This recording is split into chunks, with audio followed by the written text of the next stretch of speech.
Yes, guys, welcome again to another episode of the WSXM podcast. I don't know. Tell a friend, tell a friend, tell a friend. You know the drill. Like, comment, share, subscribe. You know, it don't take long to do that. Just click the like button. Once you like the video, you don't know that works. Anyway, so I want to discuss Haiti, but I want to go on a different route.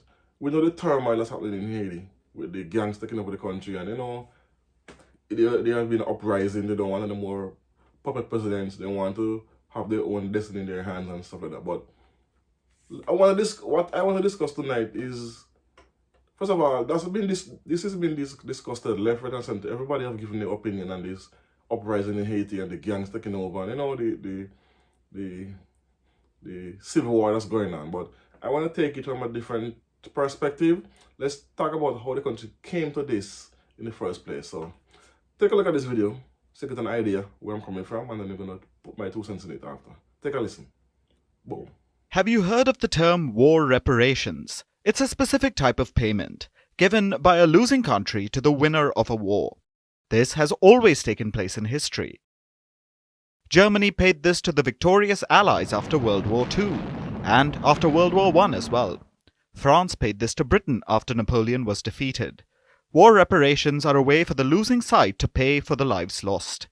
This is how it has always been, the business side of war. But what if the roles were reversed? If the winner of a war had to pay the loser, even if the war was justified, if it was the morally right thing to do? We don't have to imagine that scenario. It's what happened to Haiti, and the country has been suffering for 200 years because of this. Haiti is the poorest country in the Western Hemisphere. It's a country in the Caribbean Sea. It occupies half of an island, Hispaniola. The other half is a different country, the Dominican Republic, where the people are, on average, 10 times richer than the Haitians. What led to this stark disparity? Simply put, France. Haiti was once a French colony, called Saint-Domingue. France filled it with sugar and coffee plantations, and slaves to work on them. By the year 1789, 90% of the people in Saint-Domingue were slaves, subjected to barbaric cruelty by the French colonizers. So the slaves rose up to break their shackles. They finally won their freedom from the French in 1804, after fighting for over a decade. The people even defeated Napoleon's armada, making a place for themselves in history. But the joy was short-lived. Napoleon was beaten in Europe as well. The French monarchy was restored, and they wanted their colony back. France sent another armada in 1825. 500 cannons were pointed at the now free nation of Haiti, and the French made them an offer at gunship point. Pay 150 million francs for your freedom, or we'll enslave and kill you again. Let's look at a contemporary comparison, the Louisiana Purchase. The US actually purchased much of the present-day South and Midwest from France back in the year 1804. More than 2 million square kilometers of land, about 77 times the size of Haiti. How much did the US pay France? 80 million francs, or $15 million. 21 years later, France forced Haiti to pay almost double this amount, 150 million francs. Now obviously, Haiti did not have that kind of money, so France made it borrow the money from French bankers. There were banker fees and interest, which meant Haiti was paying off the ransom for 122 years. The final payment was made in 1947. That is when Haiti was free of the French debt. So how much do you think the total debt was worth? Well, that is a question that will be debated by a United Nations group, the UN Permanent Forum on People of African Descent. 20 NGOs have come together. They're asking the forum for justice. They want France to return what it took from Haiti. When you add interest, it may be between $150 to $200 billion. France will deny this, of course. They have only ever acknowledged a moral debt that they owe Haiti, never actual compensation. Haiti is the poorest of its neighbors, brimming with gang violence and a history of impoverishment. The French robbery played a huge part in this mess, and this time, Paris should be the one paying. So guys, the saw the video. It says a lot that happened to Haiti for the past 2 centuries.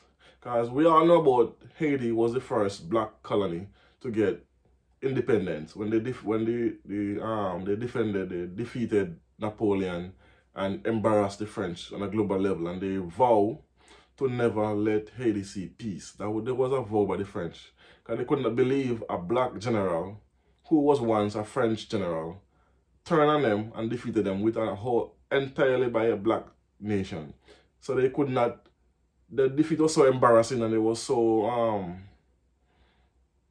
disgraceful to put in their eyes that they said, no, we're gonna make you an example for centuries to come, and that's what they did. So they did explain a lot of it, where they have the French tell them, in order for you to get your independence, you have to pay us, I think it was 120 something million at the time, which was a lot of money.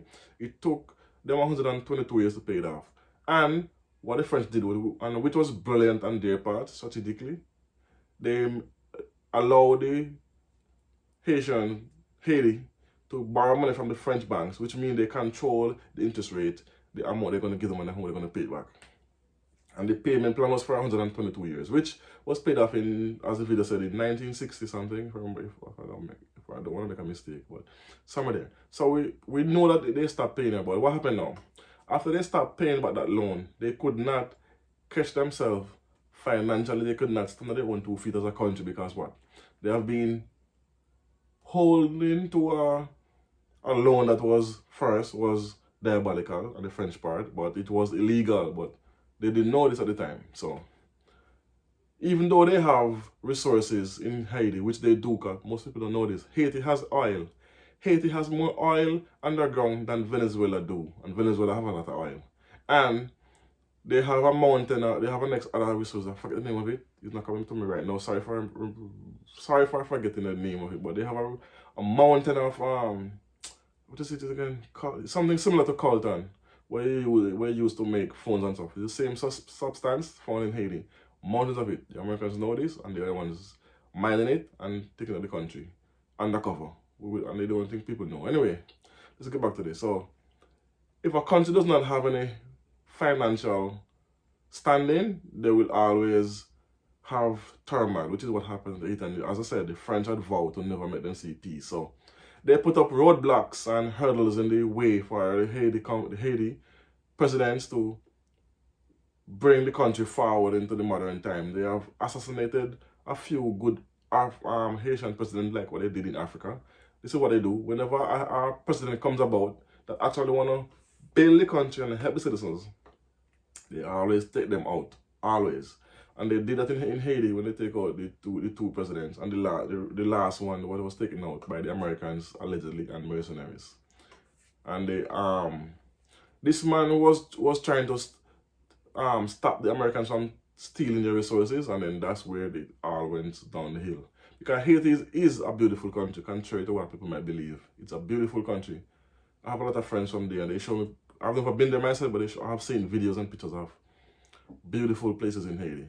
And when they also use voodoo they stigmatize voodoo, and they use it as a weapon against people, so to also help keep them divided, because when I do that now, it keeps some, like for instance, the so-called uptown Haitians from the downtown Haitians, which means it put this group and say, yo, this group gonna commit voodoo on you, so don't be friends with them to talk to them. And then also you separate the country.